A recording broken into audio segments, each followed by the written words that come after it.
की हार तो लोग मान के ही चले थे।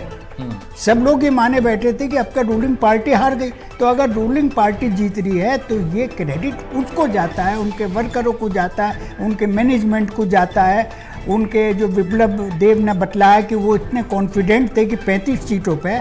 और बाकी जो सतर्क रहने की बात है, सतर्क रहना जब होता था जब बैलेट पेपर से काउंटिंग होती थी।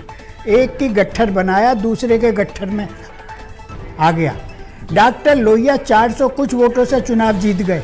उसके बाद रिकाउंटिंग, इलाहाबाद हाई कोर्ट ने रिकाउंटिंग कराई तो डॉक्टर लोहिया 4000 वोटों से चुनाव हार गए। वो तो अच्छा हुआ कि उनकी डेथ हो गई थी, बेइज्जती नहीं हुई।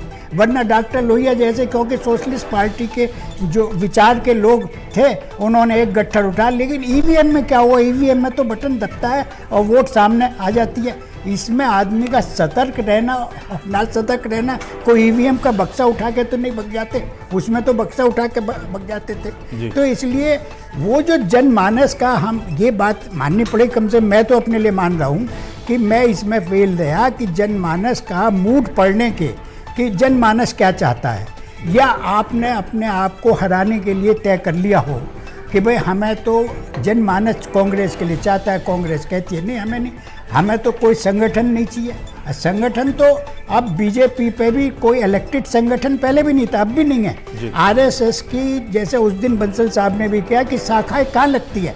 कई बीजेपी वालों से मैंने कहा कि आप ये दिखाइए कि आरएसएस बोले नहीं, अब हमारे पे बहुत सारे संगठन हैं। अब संगठन तो 180 संगठन है, उनका आप कुछ भी करते रहिए, जनमानस से उनका भी संपर्क नहीं है।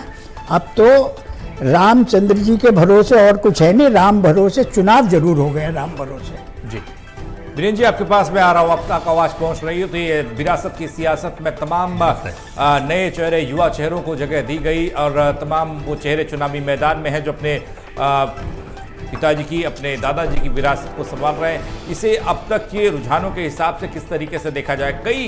कई ऐसे नौजवान चेहरे हैं, कई ऐसे नए चेहरे हैं जो विरासत को संभालने के लिए तैयार हैं, या फिर नहीं, ये चुनाव बताएगा।